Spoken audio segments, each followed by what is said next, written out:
미라클 모닝 애청자 여러분 안녕하십니까?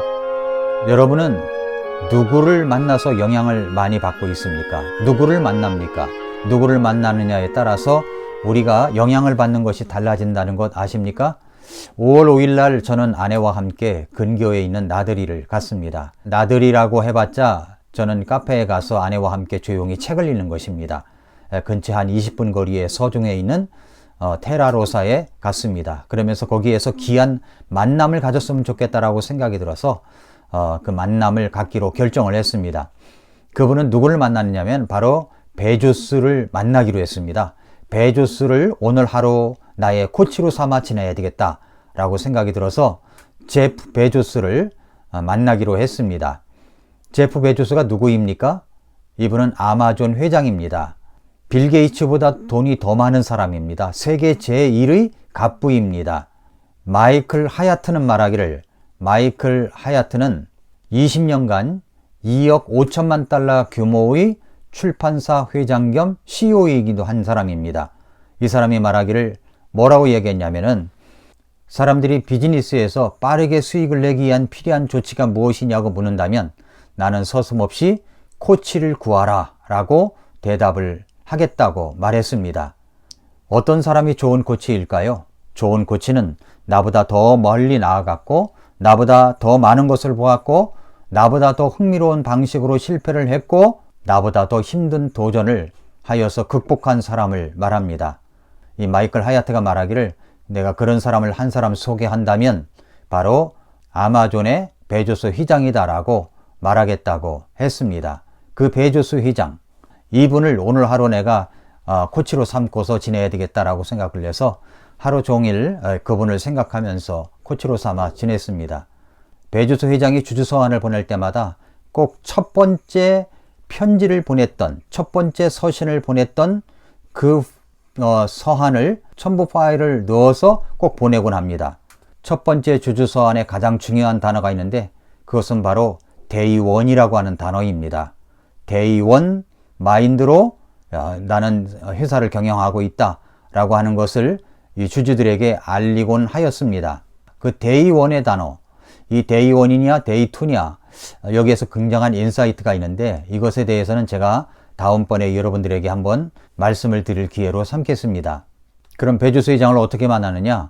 바로 이 책을 통해서 만나게 되었습니다. 바로 베조스 레터라고 하는 이 책입니다. 이 책은 스티브 앤더슨이라고 하는 사람이 지은 책인데 이 스티브 앤더슨은 한 번도 이 베조스를 만난 적이 없었습니다.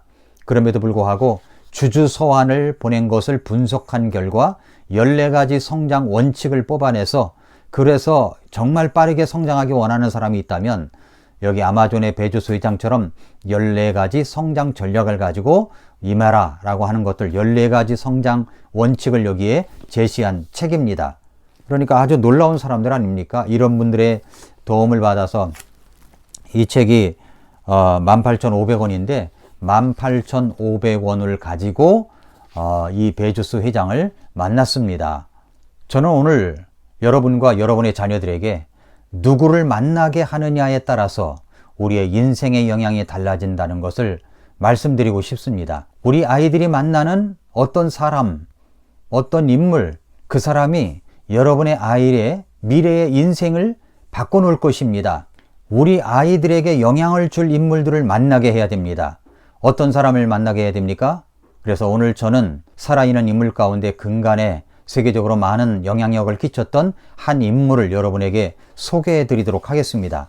그는 세계에서 가장 영향력 인물 100인 중에 뽑힌 사람입니다. 미국의 최고 지도자 25인에 선정된 사람입니다. 동양인 최초로 미국에 있는 다트머스 총장이기도 했습니다. 그리고 동양인으로서 최초로 세계은행 총재가 된 사람입니다. 누구입니까? 아시겠지만 김용 총재입니다. 그분은 어린 시절부터 늘 마음속에 품어왔던 한마디가 아들아 위대한 것에 도전하라 라는 말이었다고 합니다. 그는 늘 도전하는 삶을 살았습니다. 그래서 안락한 의사의 삶을 버리고 의료 구호 사업에 뛰어들었습니다. 하지만 주위 사람들은 말하기를 왜 고생을 사서 하느냐 라고 말을 했습니다. 그는 impossible, 그건 불가능해 라고 말하는 많은 사람들 사이에서 김용 총재는 그건 나는 할 수 있어 라는 것으로 바꿔 놓은 사람이라고 이야기를 합니다. 질병과 빈곤이 있는 땅을 누비면서 진흙투성이의 발이 이룬 성과는 에이즈 치료자 30만 명을 넘어서 130만 명으로 증가를 했습니다. 그래서 미국 다트머스 대학 재단 이사장인 에드 헬드먼은 이렇게 말했습니다. 김용 총장은 배움과 혁신, 봉사 등의 이념을 스스로 실천하는 인상적인 인물이다 라고 말을 했습니다. 미국 사회에 파란을 일으키며 다트머스 대학 최초 동양인 총장으로 취임했습니다. 의대생들에게는 인문학 수업을 가르쳤습니다. 그리고 경영학도들에게는 음악 수업을 가르쳤습니다. 그러면서 말하기를 마음을 열고 사고의 폭을 넓혀라 라고 이 총장은 학생들에게 늘 이야기를 했습니다. 독특한 교육 이념으로 교육계에서도 그의 리더십은 발휘되었습니다.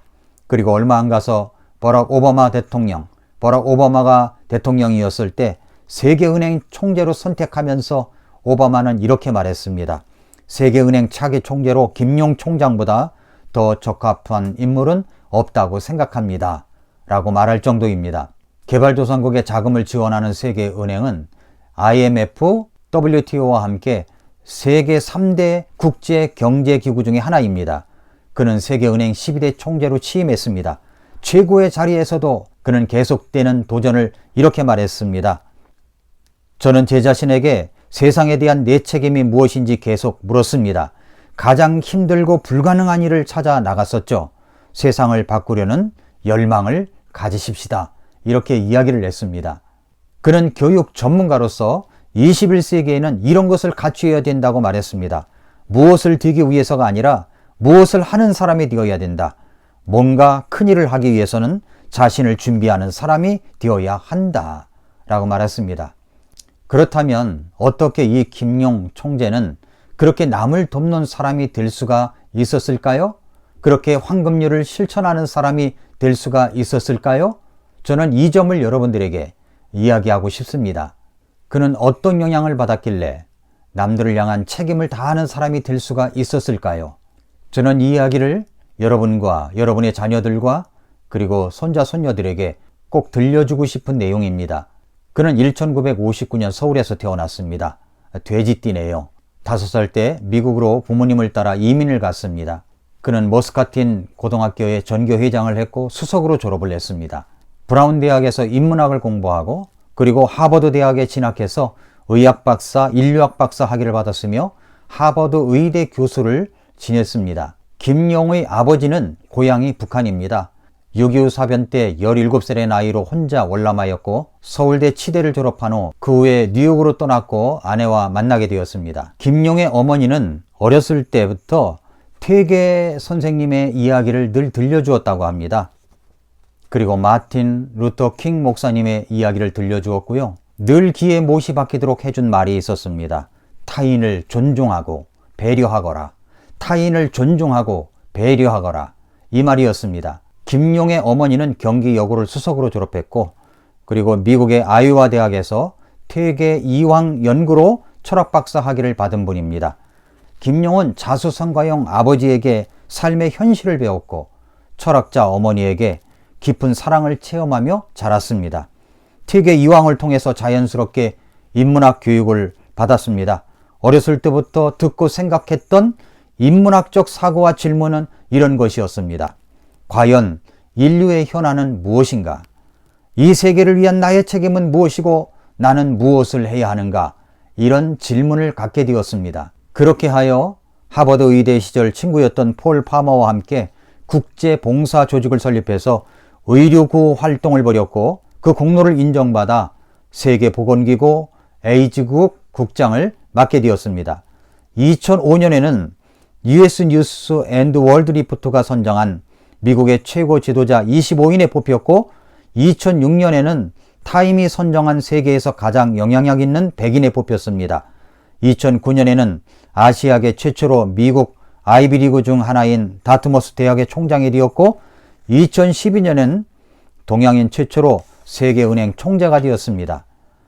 김용 세계은행 전 총재는 원래 2022년까지 재임 기간인데 2019년에 그가 사임을 했습니다. 평소 젊은이들에게, 대학생들에게 마틴 루서 킹에 대해서, 넬슨 만델라 같은 월드 클래스 리더들의 책을 많이 읽으라고 권합니다.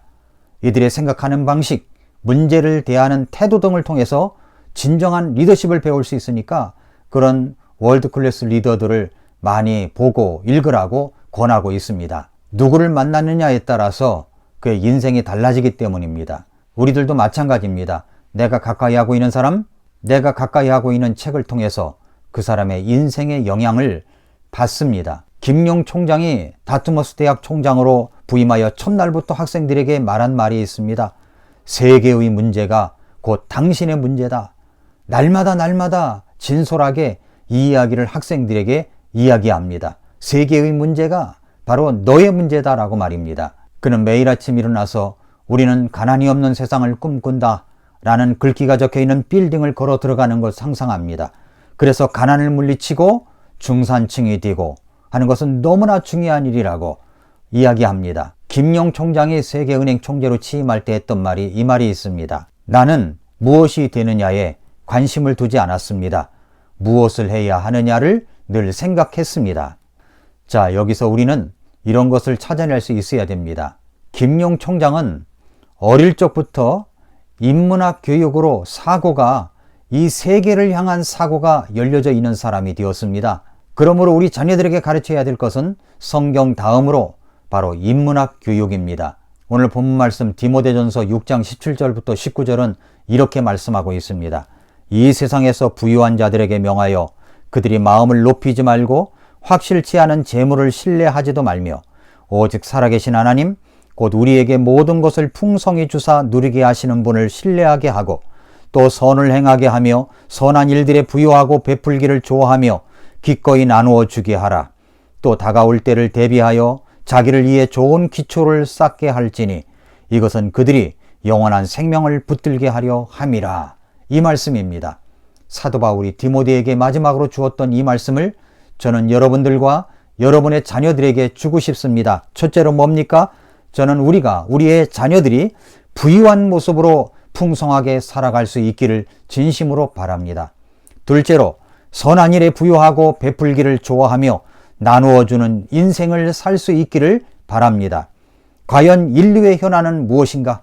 그 이 세계를 위한 나의 책임은 무엇이고 나는 무엇을 해야 하는가? 세계의 문제가 나의 문제다. 이런 이야기를 들으면서 세계를 향한 눈이 열려졌으면 좋겠습니다. 이런 사고를 할 수 있는 어린아이들로 자랐으면 좋겠습니다.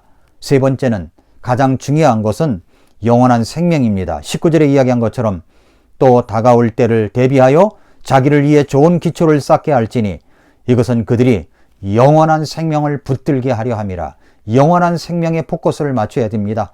아무리 세상에서 선한 영향력을 끼치고 많은 좋은 일을 한다고 할지라도 가장 중요한, 인생의 가장 결정적인 중요한 것은 바로 영원한 생명입니다. 구원을 받는 것입니다. 모든 포커스를 구원을 받는 것에 집중시키면서 선한 일에 영향력을 끼쳐가는 아름다운 균형 있는 모습으로 우리의 자녀들이 성장했으면 좋겠습니다. 사랑하는 애청자 여러분, 여러분은 누구를 매일 만나고 있습니까? 여러분의 자녀는 매일 누구를 만나고 있습니까? 꼭 직접 만나야 만나는 것이 아닙니다.